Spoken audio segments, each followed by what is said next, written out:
This is a moment of inspiration, a conversation between Edmund and the Titan Crown of Fate, in him becoming the medieval Titan.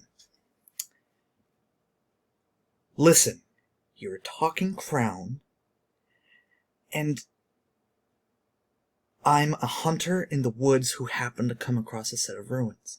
I came in here hoping to find something fantastic, maybe something that I could buy a house or a farm with, something that would get me further in life, but I'm honestly happy with my place. I will eventually find a girl, I will eventually be happy. Sure, I went into these mountains, but that doesn't mean that I went in here looking for some kind of mad adventure. The Titan Crown of Fate responds, listen. You've grown up on legends of titans and their great feats, raising armies and defeating mighty foes. You know what this means.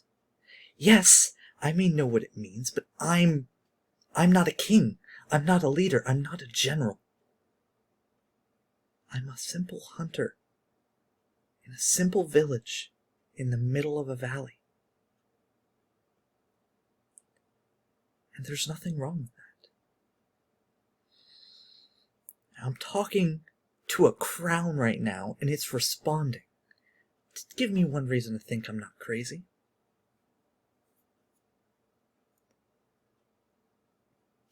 Legends didn't mention that you would be able to speak. Well, they didn't. Do you know why I chose you? Why I'm even speaking to you right now? Being king has nothing to do with heritage, or even feats. You're capable of that leadership, of that kindness, of making hard choices and doing your best. I recognized the traits of a Titan within you, and all I did was bring them out. I am from legends, and now, so are you. End quote. And it's grandiose, it's instructional, the Titan Crown of Fate is very absolute and definite in its choices and its decisions. He is so sure of what the right call is, and destiny is 100% on full blast inside of his personality, right? Meanwhile, this normal guy, Edmund, has had this thrust upon him for no other reason than he happened to go into the ruins, and the crown accepted him and reached out to him while he was there after he, went through the puzzles of the first dungeon. The idea is the leadership itself was always inside of him, and the Titan Crown of Fate is more of a mentor than an artifact bringing it into him. And the Titan Crown of Fate is meant to serve this sort of mentor role to multiple characters in the story, and actually will, in the class leveling, be the one training the characters who eventually learn the medieval battalion classes in their abnormal classes, and using charges and make the queens, the pawns, the knights, the bishops, and the rooks into what they are through that mentorship. Either on his own, through some sort of more personal relationship, or through Edmund. Now,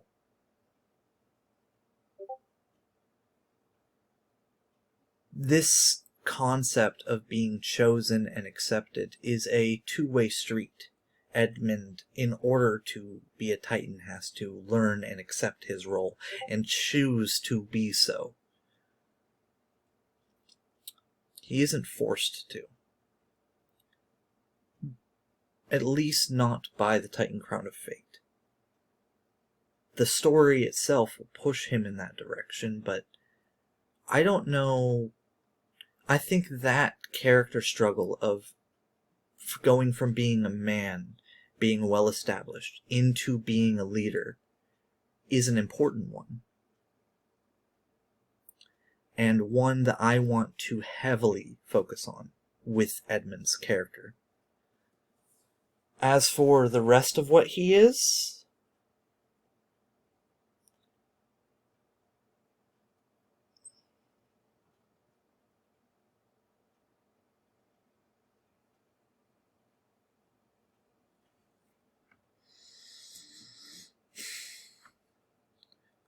I will inevitably end up putting bits of myself into it, but I'm not sure about the rest.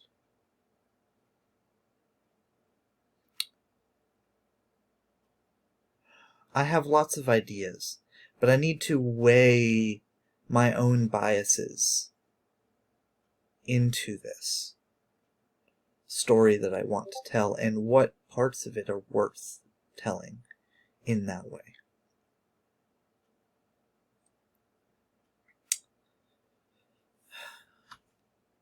Arthur's story is going to be very different. Arthur is headstrong and sure of himself, but needs to learn humility and kindness. It's very similar to, say, Thor in the first Thor movie, or otherwise. King Prometheus needs to learn to rely on other people and not always put all of the burden onto himself. So that's the main character arcs summed up really quickly for 3 of the Titans. The Palace Titan, I haven't decided his name yet, neither has Joseph. I think I want to focus more on the fact that he went out of his way to try to obtain power, and he succeeded. But he has this heavy imposter syndrome, where because he sat there and sought it out his whole life, and was thus, in a sense, cursed for it, that it makes it hard for him to see himself as a true, leader. And he's doubting himself because he focused so hard on trying to get there that he feels like he only got there through his own deception and mistakes. And don't get me wrong, the Palace Titan is not meant to be some sort of saint. He did lie, deceive, and sort of connive his way into the position he's in. But it's sort of an internal doubt, not one he can voice with any of his advisors, because he doesn't want to appear weak. He needs to appear strong in order to maintain the loyalty of the ones that he's built around him, and then will slowly grow into a more kind individual and eventually break his own cursed tie to the palace itself. Which I think the palace story is going to be very different, because the Titan itself that you're playing as will not be your main character out and about, because he is, stuck in the palace. He is stuck inside of that point. And while he will have major character moments, but he will be mostly pulling the strings from afar, and forced to do so. Except in the rare moments when he gets to bring the full brunt of himself to bear. And Shogun's is a different story. He is supposed to be less flawed, in a way. He's supposed to be someone very likable and inherently pacifistic, but feels like he must unite his country for a noble cause. But he's also idealistic and naive, and will often trust when he shouldn't. That's the general character arc that I have mentally for those. Frostbeast is a different story. The Archdruid is old and wise, but also has focused entirely on the scholar side of things. He is deeply ingrained in the world's lore and knows it as intimately as one would know their favorite book. He has the research behind him, backing him up, that he, through the library that still exists up in Ice Atlantis, let's call it for now, and the deep personal bonds that he has built with the Frostwolves, as well as the understanding he has for the magics and contracts of the Haunted and the various frost beasts which are originally set to guard this city. That,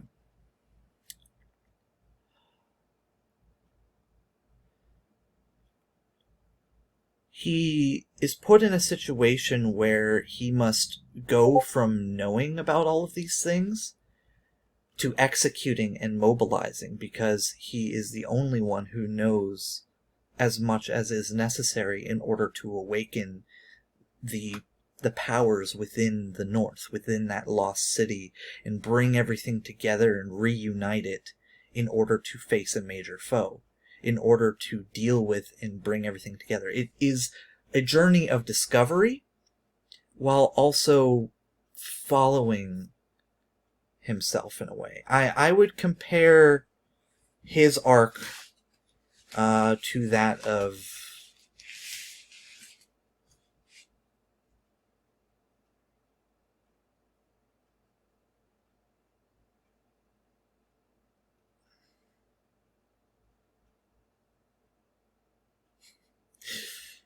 imagine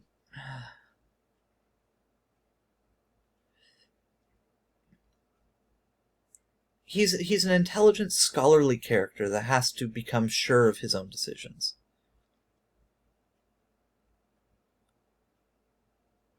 At least in my current mind. He could also exist younger and more brash,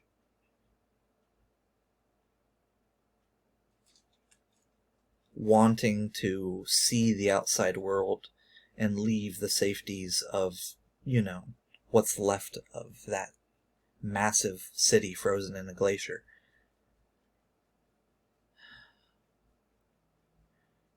To reconnect with the outside world from there. But I think he might be doing it for the wrong reasons to start with. Wanting to reconnect with the outside world for his own selfish sense of exploration and quest for knowledge, when he's doing the right thing for the wrong reasons, essentially. And the reason to reconnect with the outside world has more to do with the prosperity of the rest of the people that live there, and the fact that they are slowly dying off and losing resources, and they have trouble with food every winter. And yes, they are safe from invasion, but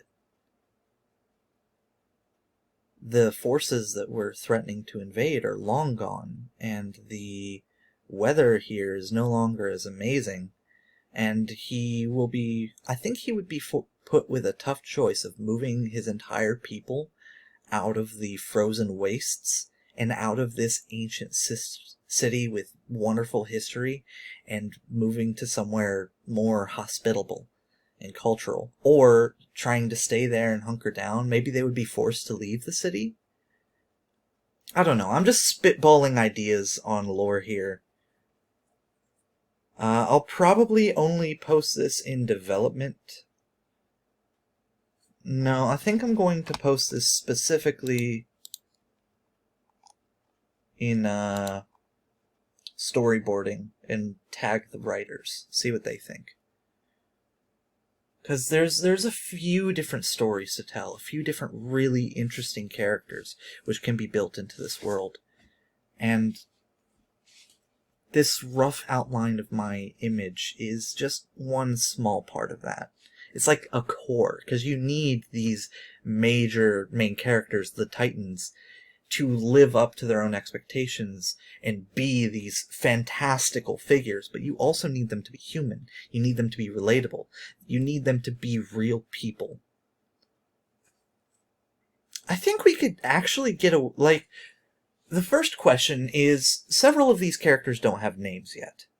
And the ones without names also don't have deeper, ties to them, other characters involved in their story so much. So, for example, we could, I personally don't feel comfortable writing a female character as much as I am with males, just because it's harder for me to put myself in those shoes. But I kind of want to for at least two of the three of the Frostbeast Titan, the Shogun's Titan, and the Palace Titan. Just because there is no reason they wouldn't be capable of that. There is no divine kingliness in this world lore, so just statistically speaking, the Titan artifacts would probably choose a female about 50% of the time. Probably a little bit less than that due to societal oppressions that may or may not exist in these various societies. I imagine, since we're basing this off of medieval and feudal fantasy lore, that those might exist, those societal pressures, and would make it less likely for a strong-willed woman to go out and end up in these situations where you would get tied to a Titan artifact. But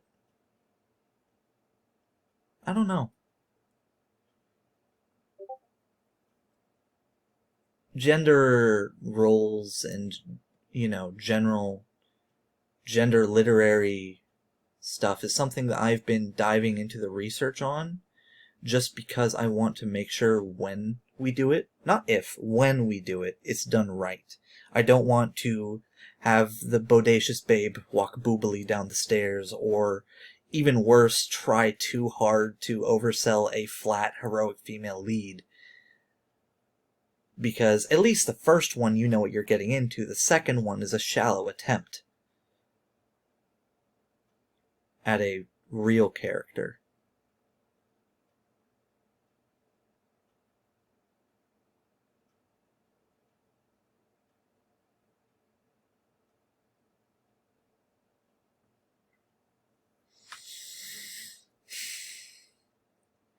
I mean, there's one really good, strong female lead that we have. No, two.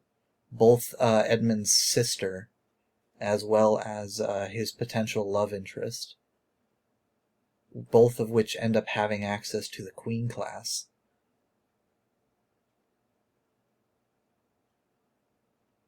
Those exist.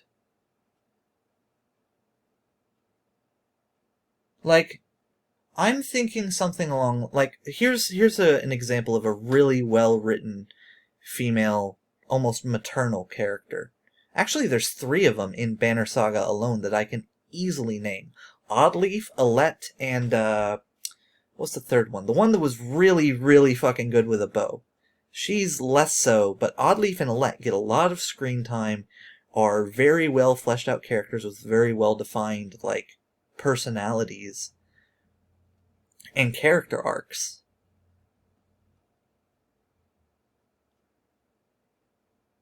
That's a story-driven RPG doing the female character justice, and it doesn't even shy away from the discomfort that comes from forcing certain parts of their society to accept things that way. It doesn't sort of sugarcoat it, and it doesn't go against that.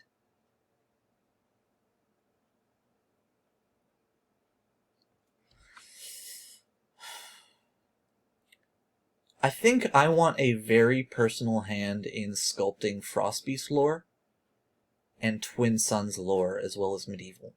But I can be more arm's length with what's being done with palace and shoguns until more concrete ideas form. League of Knights, the weird part about League of Knights is it's actually the second army listed in the original rulebook, and it's also the second one after Twin Suns to get any sort of hardline decisions about the lore. Well, no, not the second. Holy and Demon had more hardline decisions about the lore before that. But League of Knights sort of carried on those ideas, right? Because from the very beginning, the idea was Knights of the Round Table, and then it sort of built off of that. The king was also always King Arthur. In fact, before we started shoving Titan after everything, like the Frost Titan was the Frost Alpha, and he was more closely tied with the wolves in the lore, and the Sun Titan was just called the Sun Lord, right? Since then, he has been promoted to being a full-on king and whatnot, after his lore was heavily fleshed out. While I was doing general character stuff in 2019, around when I first joined the military. I think I might have fleshed them out sooner. But League of Knights has sort of always had this sort of line, and part of it stems from certain decisions that were made with Holy and Demon that ended up being discounted and then recycled into League of Knights.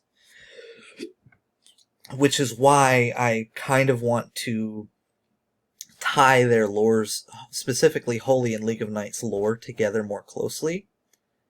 Where, of course, Holy Battalion literally lives in cloud cities, and they have wings, and they're basically this angelic bloodline, but they're still, people. They just have a theme to them.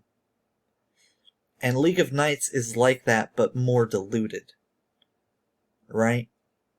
The city of Camelot is this massive castle set in the valley with these big bridges that go out and a whole lot of verticality built in and people with wings and whatnot.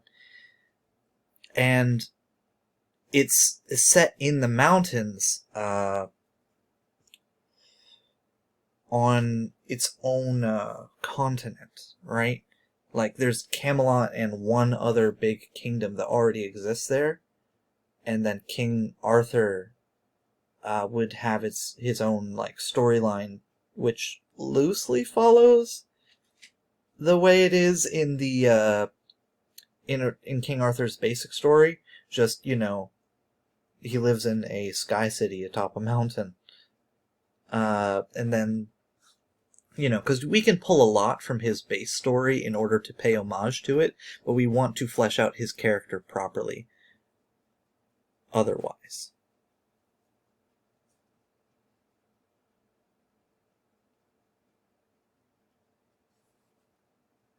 And that's another hard thing that comes up a lot in, it ties back into what I was just saying. League of Knights is in a weird spot lore-wise, because it was originally intended to be a part of the Core 5. It was going to be number 6. And the only reason it wasn't and hasn't been is it has failed to be what it was meant to be earliest. It fell short and never got another look at it until recently, right? And then that was a very cursory glance that sort of just tried to reuse it, because its first iteration was terrible. Just to show you how bad I was balance-wise in the first editions of everything, League of Knights is probably the worst offender. It's the second thing ever written down. Right? Right here. It's literally, there is no king. First edition is just, let me count. Yeah, this is a 9x2 board filled entirely with noble knights. And you have to kill all of them to win. You have to literally mate and kill 18 noble knights. That's not balanced. And then it just got cut down to, oh, look, we're going to give them a king and make it 11 noble knights instead of 18. Oh, there's still too many. 9 noble knights and a king on a 5x2 board. You have to mate the king to win, but they have 9 noble knights. It's awful.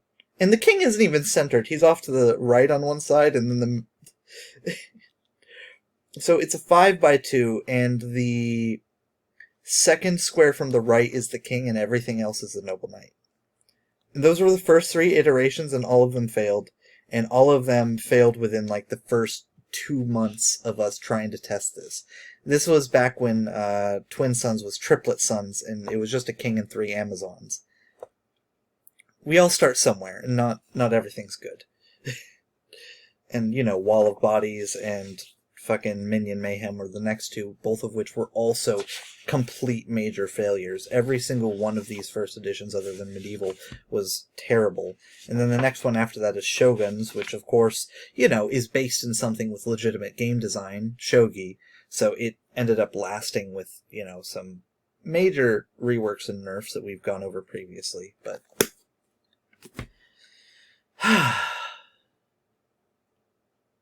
League of Knights was the second one ever put in.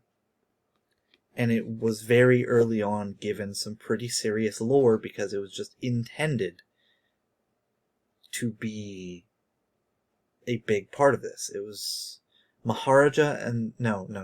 Mesonjar was the name of the game. It was literally just a game of trying to get a knight to exist on the center square long enough, and you and your opponent each have like 5 knights on a 9x9 board. And the goal is to try to control the middle square for more than a turn without getting captured. It's this weird positional thing, and it's a very simple game, winnable by white by force. But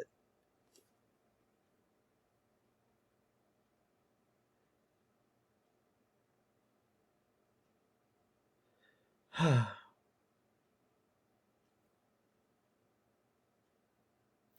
think I don't have anything else to say. I'm getting dragged back into the game design side of things and away from the story.